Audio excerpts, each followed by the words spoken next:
Terrain social.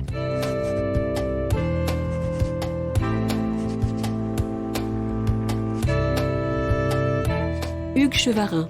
Benoît Colomba. Benoît Colomba est grand reporter, journaliste à la cellule Investigation de Radio France. Il vient de publier une grande enquête avec le dessinateur Damien Cuvillier, Le choix du chômage, aux éditions Futuropolis. A-t-on vraiment tout essayé pour combattre le chômage ? Cette antienne de la vie politique française, répétée à l'envi depuis plus de 40 ans, ne résiste guère à l'analyse. Entrons donc, à la suite de Benoît Colomba et Damien Cuvillier, sous les ors de la République, pénétrons les cabinets feutrés de Pompidou à Macron, rencontrons les hommes qui ont fait ou défait la politique monétaire de la France au nom d'un dogme économique, le néolibéralisme et son coût social, le chômage de masse. Terrain social. Bonjour Benoît Colomba. Bonjour. Ouvrons cette discussion sur le moment où l'Europe, à la fin des années 90, est gouvernée majoritairement par des socialistes et l'Europe sociale ne voit pas le jour. Qu'est-ce que cela dit de cette union qui s'est forgée sur un principe de concurrence entre tous ses membres? Est-ce que c'était impossible de faire cette Europe sociale? Répondre à cette question, c'est effectivement entrer dans le cœur de notre livre avec Damien Cuvillier, parce que derrière l'histoire qu'on brosse dans ce livre, il y a une bataille du récit, une bataille des mots. Et pour parler de l'Europe, puisque vous m'interrogez là-dessus, il y a une bataille des mots autour d'une expression qui est l'Europe sociale de marché, et qui est voilà l'expression qui est mise en avant pour vanter les mérites de cette construction européenne. En fait, c'est vraiment une expression qui est forgée autour de concepts néolibéraux et notamment ordolibéraux. On va sans doute y revenir, c'est-à-dire une façon bien précise de considérer le fonctionnement de la société.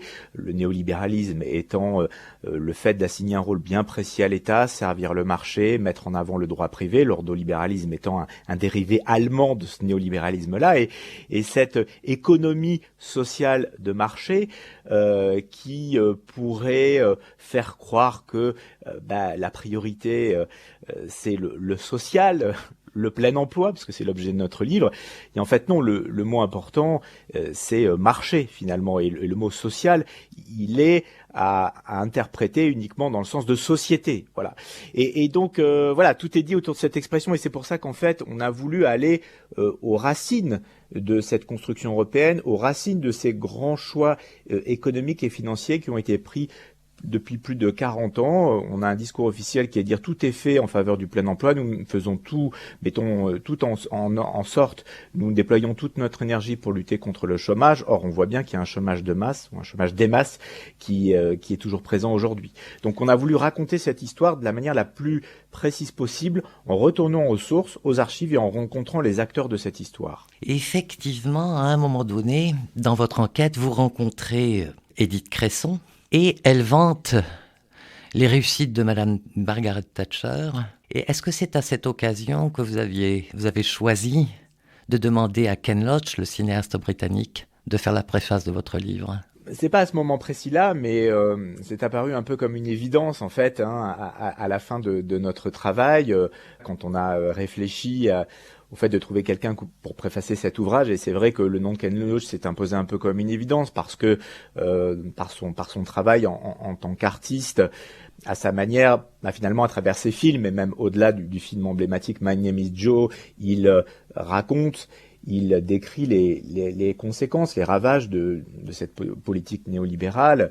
Et donc, voilà, moi c'est vrai que c'est quelqu'un qu'à titre personnel, j'admire en tant qu'artiste, que réalisateur. Je crois que c'était le cas aussi de Damien Cuvillier. Il a accepté tout de suite de préfacer cet ouvrage. Il montre de manière presque exemplaire le cas britannique, qui aurait peut-être dû fonctionner comme une alerte. En fait, le cas britannique et la figure de Margaret Thatcher qu'on voit fugitivement dans le livre, mais c'est un peu l'arbre qui cache la forêt finalement, parce que effectivement cet ultralibéralisme qui est aussi valable pour Ronald Reagan, évidemment le président américain, donc on a ce mouvement-là au début des années 80, cet ultralibéralisme, quand je dis c'est l'arbre qui cache un peu la forêt, parce que la famille libérale, elle est plurielle, donc d'ailleurs Damien Cuvillier signe une page à un moment où on voit les planètes, les différentes planètes de cette famille libérale, qui est beaucoup plus large que ce qu'on peut imaginer.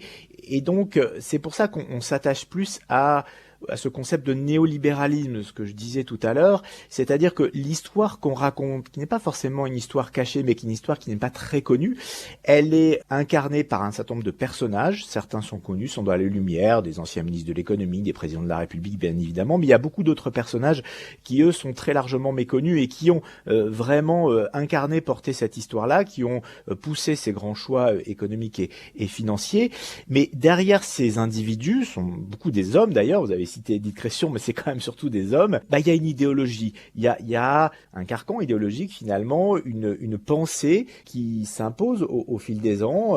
Ça part de très loin, c'est pour ça qu'on revient, on part des années 30, à l'occasion de la crise, il y a un certain nombre de penseurs comme Friedrich Hayek ou Walter Lippmann qui s'organisent en fait pour mettre en avant cette idéologie néolibérale. Au lendemain de la Deuxième Guerre mondiale, ils sont un peu isolés parce que c'est le retour en force de l'État-providence et ils vont gagner la bataille des idées au fil des ans. Donc tout ça pour dire que ça ne se limite pas à l'image un peu d'Épinal d'une Margaret Thatcher qui dit « there is no alternative ». C'est beaucoup plus subtil que ça. Est-ce que la construction européenne, du moins dès son origine, le ver serait dans le fruit, et que ce qui a été transposé à la France s'est fait à bas bruit? Parce que dans votre texte, qui est une enquête, il y a un côté polar, et on a l'impression de rencontrer des gens qui ont commis des crimes, si je puis dire, presque. Et il y a même des figures de repentis, comme Jean-Baptiste de Foucault, l'inventeur de la fameuse désinflation compétitive. Est-ce que ça s'est fait à bas bruit ? Je dirais que il y a deux choses, c'est-à-dire que encore une fois, la plupart des éléments ne sont pas cachés, mais encore faut-il aller les chercher et les voir. Je prends un exemple, je suis replongé dans toute la littérature, tous les articles écrits au début des années 80 par un certain François Hollande, qui évidemment n'avait pas encore les responsabilités éminentes qu'il a eues par la suite, mais qui était déjà un acteur du Parti socialiste. Et tout est là finalement, dans les articles qu'il signe dans le Matin de Paris, dans un ouvrage collectif sous pseudonyme qu'il co-signe avec d'autres personnes qui sont appelées à d'importantes responsabilités comme Jean-Pierre Jouyet par exemple, ou Jean-Yves Le Drian, l'actuel ministre des Affaires étrangères.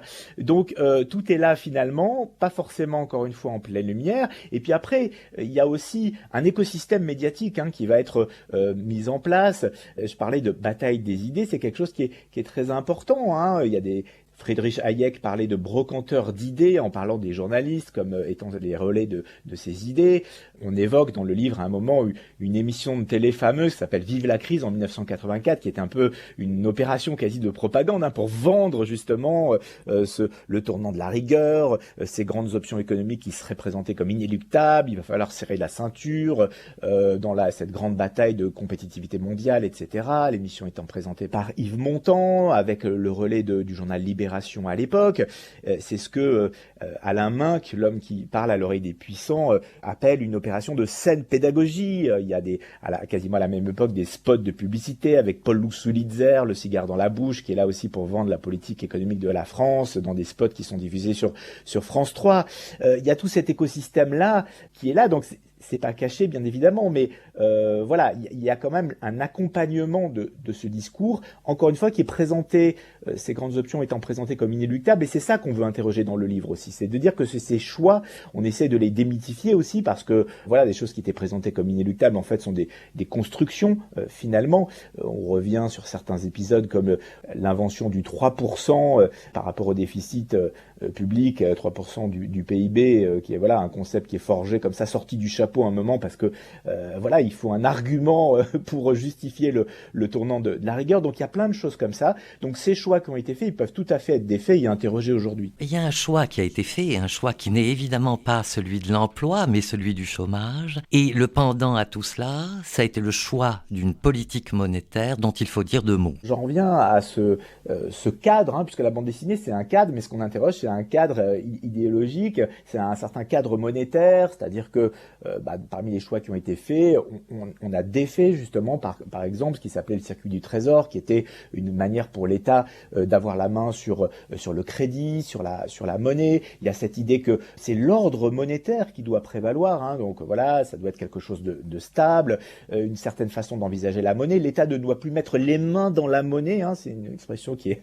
employée par un de nos interlocuteurs comme si c'était quelque chose de sale. Donc encore une fois, tout ça s'inscrit dans un cadre général, avec des banques centrales qui doivent être indépendantes, le pouvoir politique n'ayant plus vraiment droit de regard dessus, il ne doit plus agir sur les taux d'intérêt, enfin, ne doit plus piloter l'économie en fait, c'est ça. Et ce qu'on montre, c'est que non seulement tout ça, ce mouvement commence dans les années 60, 70, la période Barre-Giscard est très importante, les socialistes vont poursuivre cette politique finalement après quelques mois de politique de relance keynésienne. Et voilà, donc tout ça s'inscrit dans un continuum de pensée. On voit d'ailleurs, on montre des documents, je pense à une note d'un ancien collaborateur de Raymond Barre qui en 79 dit il faut surtout pas changer ce couloir d'options économiques, il ne faut pas essayer de lutter contre le chômage à court terme. Je pense à une note de la banque JP Morgan, la banque américaine, qui en 1987 se félicite d'un fort taux de chômage en France de 11%, parce qu'évidemment ça permet de continuer à écraser les salaires, de dissuader les gens de protester finalement. Et cette note de la banque américaine s'inscrit dans le cadre d'une présentation du directeur du Trésor français, donc la personne qui représente la politique économique française, qui vient vendre cette politique-là bien particulière auprès des investisseurs étrangers. Et je finis d'une phrase, la même banque américaine, JP Morgan, et ça c'est très intéressant, fait également une note en 87, donc François Mitterrand est président de la République, Jacques Chirac Premier ministre, donc opposant à l'époque au pouvoir, et la banque américaine dit, peu importe qui emportera l'élection présidentielle de 88, ça sera la même politique économique qui sera menée. Un choix monétaire, c'est un choix politique, et je me permets la citation que vous faites dans votre livre d'une déclaration de Friedrich Hayek au quotidien chilien El Mercurio. Personnellement, je préfère un dictateur libéral plutôt qu'un gouvernement démocratique manquant de libéralisme. Alors, ça dit quelque chose de ce néolibéralisme qui souhaite n'être pas démocratique et qui ne l'est pas. Et les crises récentes depuis ce début du XXIe siècle, la crise grecque, la crise des subprimes et, dirais-je, la crise sanitaire, rebattent-elles les cartes ou est-ce qu'elles confirment, on va dire, le calendrier néolibéral ? Oui, alors ce qu'il faut dire, c'est que la question que vous vous posez renvoie au fait que dans cet album avec Damien Cuvillier, on montre les coulisses de notre enquête aussi. Et c'est vrai qu'on a été nous-mêmes rattrapés par l'histoire récente, mais il y a rien d'étonnant. C'est-à-dire qu'on le montre dans le livre, on montre la manière dont on travaille, c'est-à-dire on embarque un peu le lecteur avec nous pour montrer aussi d'où on parle. C'était quand même, on voulait allier la rigueur de l'enquête journalistique à l'honnêteté vis-à-vis du lecteur, c'est-à-dire que on laisse la place au lecteur pour se faire un jugement, mais en même temps on a un point de vue qui est hyper documenté, mais on a un point de vue. Et donc c'est vrai que les gilets jaunes, le coronavirus, tout ça apparaît au cours de notre enquête. On le montre dans le livre et finalement en écho en fait à notre propos, parce qu'évidemment tout ça est le produit de l'histoire qu'on raconte. C'est une histoire française dans un cadre plus mondial, mais voilà, donc tout ça fait sens. Donc pour répondre à votre question, évidemment on peut pas avoir d'avis catégorique là-dessus. Ce que je peux dire, c'est que de toute évidence on a l'impression qu'on est à la fin d'un cycle,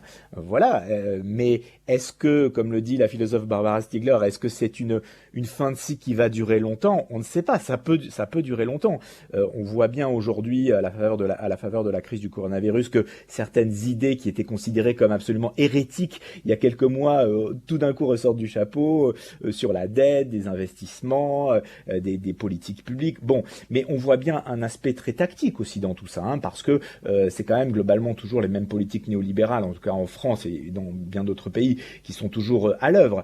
Donc le néolibéralisme a survécu à bien d'autres crises. Donc voilà, il est il joue peut-être sa peau en ce moment, mais il a quand même les moyens de se défendre très, très largement. Mais on ne peut pas dire ce qui va se passer. Simplement, ce qu'on veut montrer aussi à travers ce livre, c'est que non seulement ces grands choix, ils peuvent être interrogés, ils n'ont rien d'intangible, mais que l'histoire n'est jamais écrite. Donc selon vous, la messe n'est pas dite et le rachat par la Banque Centrale Européenne des dettes monstrueuses à l'occasion de cette pandémie, est-ce que c'est une sorte de lueur d'espoir peut-être ? Tout dépend si on décide de voir le verre à moitié plein ou le verre à moitié vide. On voit bien qu'il y a des lignes qui bougent. Quand vous regardez ce qui se passe aux États-Unis avec Joe Biden qui annonce un plan de relance de plus de $2,000 milliards, et c'est ce qu'annonce l'Europe à côté, paraît quand même assez peu important. Mais encore une fois, j'ai le sentiment, parce que là vous me demandez un commentaire, qu'on est plus dans une espèce de guerre de position. C'est-à-dire que là il y a une crise et bon voilà, il faut essayer d'agir face à cette crise-là, mais sur du moyen ou du plus long terme, on voit bien que les choses sont loin d'être jouées. On voit bien en France une petite musique qui est en train de revenir, par exemple, concernant la dette Covid, qu'il faudra bien payer un jour. Donc on voit bien un certain nombre de discours qui reviennent.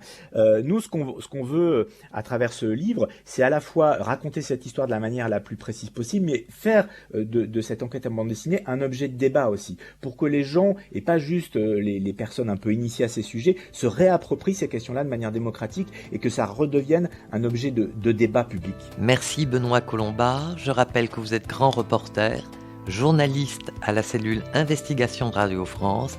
Vous avez publié en mars dernier avec le dessinateur Damien Cuvillier Le choix du chômage, de Pompidou à Macron, enquête sur les racines de la violence économique aux éditions Futuropolis. Terrain social.